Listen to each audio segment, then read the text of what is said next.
What happened in Karachi a few days back, जब एक बच्चा जो था 3 साला बच्चा, वो एक गटर, आपको पता ही है मैन होल्स के ऊपर यहाँ ढक्कन तो लगे नहीं होते बहुत जगहों पे, तो वो उसमें गिरा है और वो मर गया। And this is not the first incident, I am sorry to say this is not going to be the last one either, so we are so concerned. फिर किसी ने ये शिकवा किया था ऐसे वाकयात तो मुल्क के दीगर हिस्सों में भी होते हैं, उस पर इतनी बात क्यों नहीं होती। असल में कराची में एक तो ये पहला वाकया नहीं है, 24 वाकयात जिसमें गटरों और नालों में बहकर गिरकर लोग इसी साल के, हम सिर्फ जहाँ इस साल हो की चुके बात हैं। कर रहे हैं। और दूसरा ये, चूंकि इस शहर की हालत इतनी बुरी है, इस शहर की हालत इतनी बुरी है और इंफ्रास्ट्रक्चर का कोई हाल ही नहीं है, कोई हाल है ही नहीं, इसलिए जब इस तरह के वाकयात होते हैं तो लोगों की जो फ्रस्ट्रेशन है वो गम और गुस्से की सूरत में निकलती है, लोग अपने जज्बात का इजहार करते हैं। लिटरली दिस मॉर्निंग आप अपनी सड़कों के इर्द गिर्द की सूरत हाल देखते हैं ना कि शायद कोई तब्दीली आना शुरू हुई हो, जादू तो नहीं होने वाला ना, पता नहीं कि शायद ढकने ही लगना शुरू हो गए हो, पर जो जाए हादसा है उसका भी लिटरली अब तक ढक्कन लगा है कि नहीं लगा, ये एक सवाल है। अभी मैं गार्डन के इलाके से गुजर रहा था और पुलिस हेडक्वार्टर्स के सामने वाला जो रोड है, एक तरफ तो चले अल्लाह अल्लाह करके बनना शुरू हुआ है, उसके एग्जैक्ट सामने वाला जो ऑपोजिट ट्रैक है उस पे मैंने 2 गटर देखे जिसका कोई ढक्कन नहीं थे। मतलब वी आर टॉकिंग अबाउट, और फिर लोग कहते हैं हम इस पे इतनी बात क्यों करें। इतनी बात करने के बावजूद अगर ये हाल हो तो फिर व्हाट डज वन एक्सपेक्ट।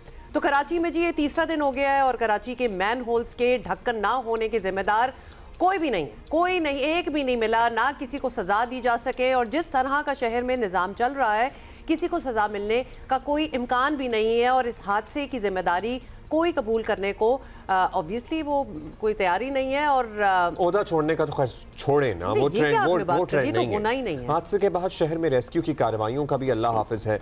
जब इंतजामी हालात ऐसे होंगे तो आइंदा हादसात की रोकथाम कैसे होगी, ये भी एक अहम सवाल है। अब जाहिर है अगर इस वक्त शहर का सर्वे कर लिया जाए, लिटरली सिर्फ आप गलियों सड़कों पे निकल जाएं तो आपको कई मैन होल्स ऐसे मिल जाएंगे जो खुले पड़े हैं, लोगों ने इनमें टेनिया डाल देते हैं, कोई चीज, कोई शॉपर पुराना फर्नीचर, सोफे उसके अंदर डाल देंगे ताकि आप अपनी मदद खुद ही करें और उस जगह को आप अवॉइड कर लें और एटलीस्ट निशानदेही हो जाए कि यहाँ होल है। अच्छा, एक रिपोर्ट के मुताबिक आपको बता दें कि कराची में 23 अक्टूबर से 1 दिसंबर तक वाटर कॉरपोरेशन को गटर के ढक्कन ना होने की 1550 के करीब शिकायत आई हैं।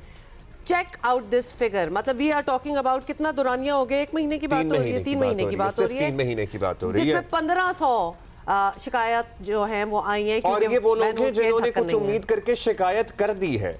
हुक्काम का दावा है कि सैकड़ों शिकायत दूर भी की गई हैं और की गई होंगी। वैसे अगर शिकायत दूर की जाती रहती और की गई होती तो नन्हा इब्राहिम शायद जिंदा होता। हादसे से बढ़कर हादसा ये हुआ कि बच्चे को फौरी रेस्क्यू नहीं किया जा सका। रेस्क्यू इदारे उनकी कारकर्दगी पर भी सवाल उठ रहा है क्योंकि कैटेगोरिकली बच्चे के वालिदैन, उसके दादा वहां मौजूद हैं। शाहिदीन ये कह रहे हैं कि कोई नहीं पहुंच रहा था, 15 घंटे गुजर गए, कोई नहीं पहुंचा। मतलब ये कोई छोटी मोटी बात नहीं हो रही है। तो जब बहुत वायरल हुई बात, उसकी माँ की चीखें वायरल हुई, एक वावेला सोशल मीडिया पे मचा, तो फिर अटेंशन आई और तब भी एक्चुअली बच्चे को की लाश जिसने ढूंढी वो कोइंसिडेंटली एक और बच्चा था।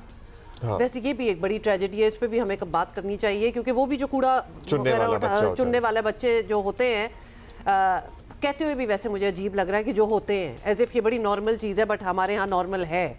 तो उसने उस बच्चे को स्पॉट किया, उस 3 साला बच्चे को, और उसने वहाँ से निकाला है। और वालिदैन ये कह रहे थे कि भाई डीजल के पैसे इन्होंने खुद भरे, जो वहाँ पे एक्सकेवेटर्स या जो भी मशीनरी, हैवी मशीनरी मौजूद थी या जिसको किराए पे हायर किया गया, म्यूनसिपल कॉरपोरेशन गुलशन टाउन ने कहकर हादसे से खुद को बरी जिम्मा करार दे दिया है कि महकमा बल्दियात को खत में लिखा है कि हादसे की जगह गुलशन इकबाल टाउन के दायरा इख्तियार और हुदूद से बाहर है। ये सड़क KMC के मातहत है, यहाँ ढक्कन लगवाना सीवेज लाइन वाटर बोर्ड की जिम्मेदारी है। जमात इस्लामी का मौक़िफ़ है कि अपने वसाइल से शहर में सैकड़ों ढक्कन खुद लगाए हैं। वैसे अपने वसाइल से आप ये ना समझिए कि वो डोनेशन इकट्ठी करके ढक्कन लगा रहे हैं, वो जो टैक्स, ये तासुर यही आया था अपने वसाइल से, लगता है अपनी जेब से निकल रहे हैं। नहीं, वो जो खुद से टाउन टैक्स इकट्ठा कर रहे हैं उनसे लगवा रहे हैं। ठीक है ना, मतलब ऑब्वियसली और किसी से तो आपने करवाना ही था। सिंध हुकूमत पैसे देने को तैयार नहीं है, उनका यह मौक़िफ़ है। 3 साला इब्राहिम की गटर में गिरकर हलाकत पर सियासी रहनुमा कराची के खराब इंफ्रास्ट्रक्चर पर सभी तशवीश का इजहार कर रहे हैं।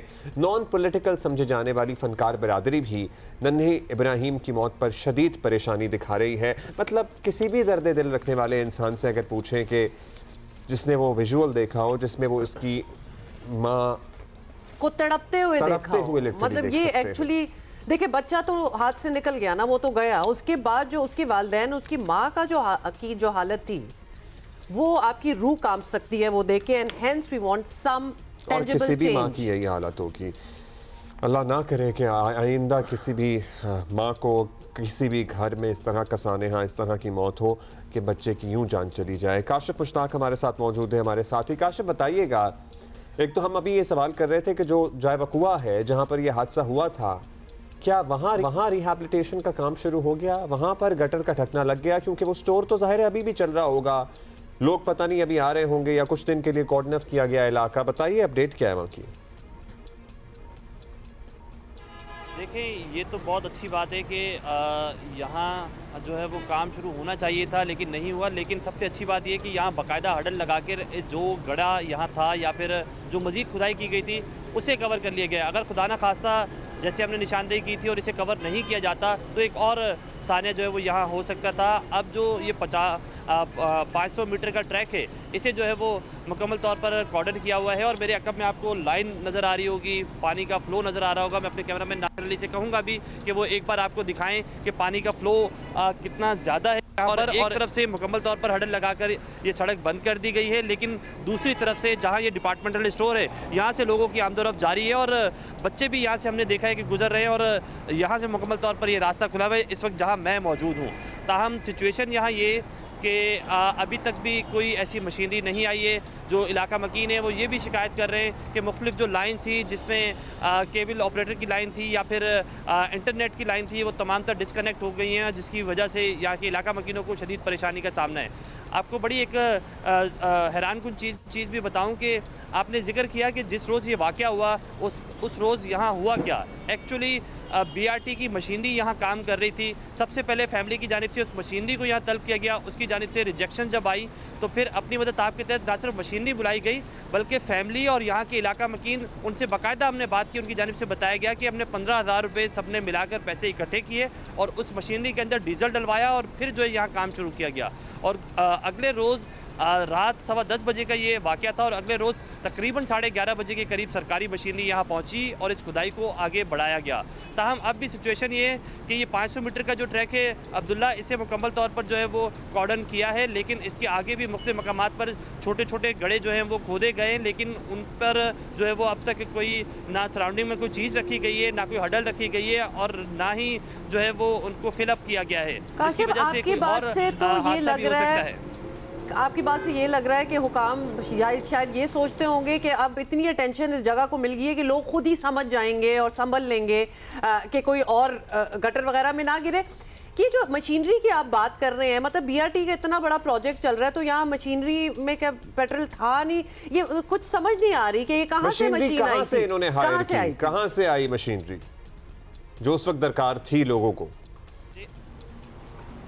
बिल्कुल, जब ये 10:15 बजे के करीब रात गए हादसा रिपोर्ट हुआ और उसके बाद से तमाम तर इदारों को फ़ोन भी किए गए और फिर ये बताया जा रहा है कि यहीं सुरागकोट के करीब से जो है वो बाकायदा इलाका मकीनों की जानिब से मशीनरी को तलब किया गया, लोगों की जानिब से फ़ोन किए गए और यहाँ मशीनरी जब आई तो उसकी जानिब से भी सबसे पहले ये तकाजा किया गया कि इसमें डीजल मौजूद नहीं है। और बाकायदा हमने ऐसे लोगों के शॉट यहाँ किए हैं कि जिन्होंने ये बताया है कि किसी ने 2,000 रुपये जमा किए, किसी ने 4,000 रुपये और इस तरह कर 15,000 रुपये जो है उस मशीनरी के लिए डीजल यहाँ लाया गया और लाने के बाद यहाँ एक्सीलेटर चलाया गया और वो भी 2 से ढाई घंटे चला, फिर ये काम रोक दिया गया। जिस रोज़ ये वाक़या रिपोर्ट हुआ उस रोज़ यहाँ कोई टेक्निकल या फिर कोई इस तरह का शख्स मौजूद नहीं था जो इस जगह का मैप बताता, बाकायदा पानी के फ़्लो के हिसाब से बताता।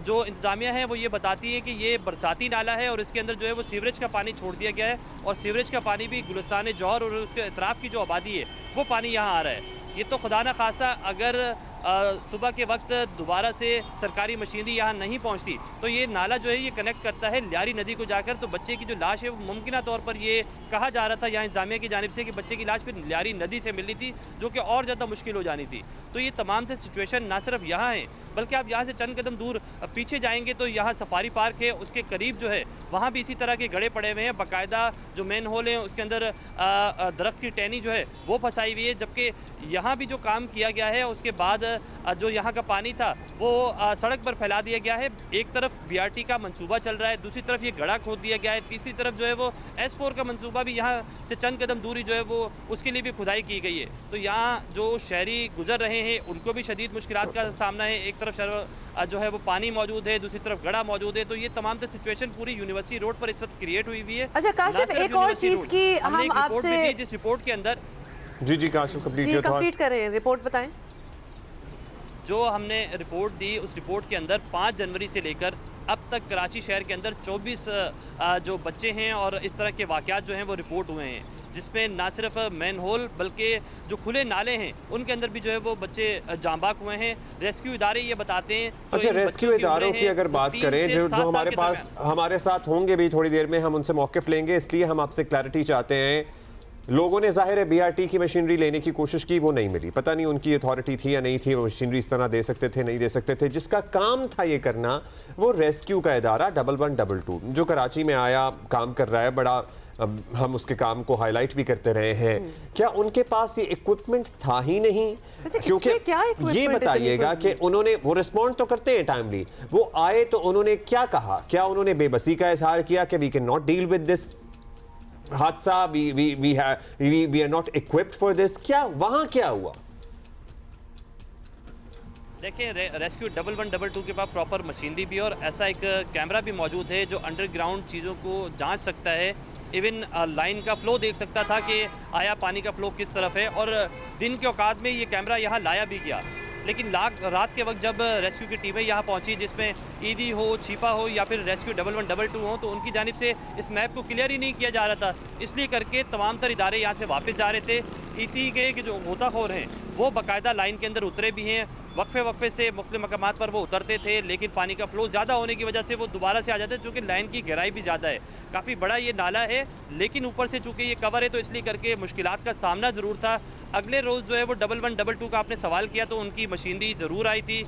उनकी जानिब से ये कहा जा रहा था कि हमारे पास रात गए जो है वो यहाँ का प्रॉपर मैप मौजूद नहीं था, जिसकी वजह से हमें जो है इस काम में हडल थी और हमें ये बताया नहीं जा रहा था कि आया ये लाइन का रुख किस तरफ है, इसमें पानी का फ्लो कितना है और ये कहाँ जा रहा है, क्योंकि इसकी डाइवर्जन भी बहुत ज़्यादा है। यहाँ से जहाँ मैं मौजूद हूँ ये नीपा के करीब है, और जैसे हम यहाँ से आगे जाते हैं तो काशिफ, के लिए एक रास्ता टर्न होता है और एक रास्ता जो आपसे एक और हम क्लैरिटी चाहते हैं। कल डिप्टी मेयर जब हमारे शो पे थे तो उनका ये कहना था कि जैसे ही ये खबर सामने आई और कॉलें वगैरह हुई तो उनकी तरफ से जो रेस्क्यूअर्स थे वो फौरन पहुंच चुके थे ऑन द स्पॉट, जो भी कंसर्न्ड अथॉरिटी थी। अब हमें बिल्कुल एक और वर्जन मिल रहा है कि कोई भी नहीं आया। उनका कहना था कि हम तो फौरन ही उधर थे। खानदान का ऑन रिकॉर्ड ये कहना है कि हमें नहीं मदद पहुंची। तो आप जरा बताएं कि कोई आया था, कोई मदद थी, या इन्होंने फिर वाकई खुद ही किया? आपको हुमा, आपको ये याद होगा जिस रोज़ ये वाक़या हुआ उस रोज़ सुबह सवेरे आपने ये स्टोरी जब उठाई तो हमने लाइव विजुअल दिखाए थे कि यहाँ कोई मशीनरी ऐसी मौजूद नहीं थी, और ये बाकायदा ये ऑन रिकॉर्ड है। ये फैमिली की जानिब से बार बार एहतजाज क्यों किया जा रहा था यहाँ पर, इसीलिए किया जा रहा था कि यहाँ कोई सरकारी मशीनरी जो है वो नहीं पहुँचाई जा रही थी, और तकरीबन 10 घंटे के बाद तमाम तर इदारे हरकत में, ना सिर्फ जो इंतजामिया है वो लोग बल्कि पुलिस की नफरी भी यहाँ ताख़ीर से डिप्लॉयड की गई, चूँकि एहतजाज बहुत ज़्यादा किया जा रहा था और साथ साथ ये कहा जा रहा था कि कोई मशीनरी यहाँ फौरी तौर पर पहुँचाई जाए फैमिली की जानिब से, और कोई शिकवा नहीं किया जा रहा था। बार बार ये कहा जा रहा था कि कोई मशीनरी यहाँ पहुँचे, बाकायदा लाइन की डायरेक्शन बताई जाए और उसके बाद काम किया जाए।